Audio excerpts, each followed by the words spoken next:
Hi students, welcome back for Unit 6, Lesson 2. This is Sight and Hearing. Here we'll take a look at the visual sensory system and the auditory sensory system. We're going to start with vision because vision is what we depend on the most when it comes to our sensation and then making sense of the world. Vision is a lot like a camera, an old camera. You guys only know digital cameras, but old cameras used film. So an image was projected onto the film. Well, it's kind of how your eyeball works. Their eyeball takes that image and transmits it to the back of our retina on our eyeball, which then by the optic nerve takes it to the back of our occipital lobe. Light enters the eye and it's projected onto a surface. The surface is the back of our eyeball.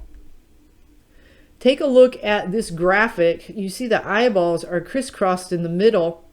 That's our optic nerve, again, which connects through the thalamus and then to the occipital lobe so that we can make sense of all this sensory input. The eyeball includes the pupil, which changes shape based on the light, and that's what allows the light in.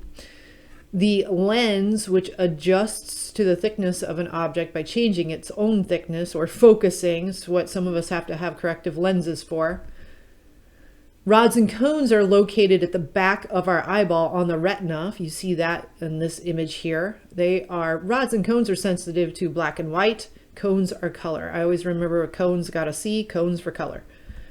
And your retina, like I said, is at the back of your eyeball, and that's where photoreceptors are located. Photoreceptors are your rods and cones. Those are the things that carry information to the optic nerve and then throughout the rest of the brain. The blind spot is where our optic nerve actually connects to our eyeball, and there is no photoreceptors on our blind spot in our eyeball, which we'll be locating in class. You have one and we'll find it for you.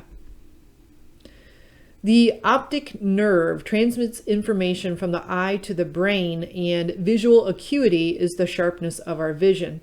You see the chart on the right. If you've ever been to the optometrist, you've probably had to read off of the Snellen chart. So this is what gives us 20/20 vision or visual acuity. It's 20 feet away, and if you can read 20 letters from a given spot, then you have 20/20 vision according to the doctor.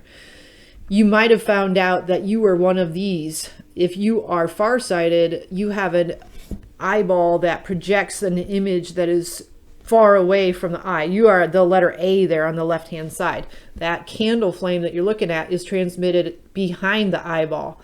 The one in the middle is the person who is nearsighted. They are having the projection too close to the eyeball. It's not at the back of the retina. And then those who have normal vision have the image that they're looking at projected directly onto the eyeball. So that's what our corrective lenses will do for us if you're farsighted, nearsighted. All right, when we get to class, we'll talk about color and color vision, color imaging, and we experience after images, which show us complementary colors. I'll show you what it looks like in class.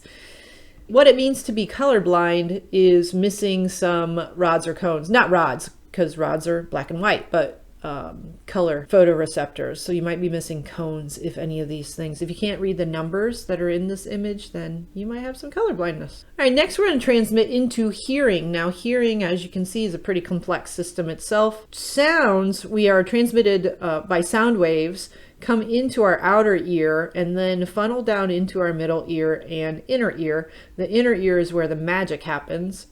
And the auditory nerve is what carries the images or the auditory information, just like the eyeball, the optic nerve. The auditory nerve carries all the important information to the brain. The cochlea is that which vibrates to transmit this into electrical impulses that the brain can make sense of. If you're hearing something weird now, sorry about that. You may not have conductive hearing loss, and that is conductive deafness caused by damage to the middle ear. One can acquire conductive hearing loss by putting their earbuds in too close and turning it up over a prolonged period of time. That could be damaging to your eardrum, to your inner ear.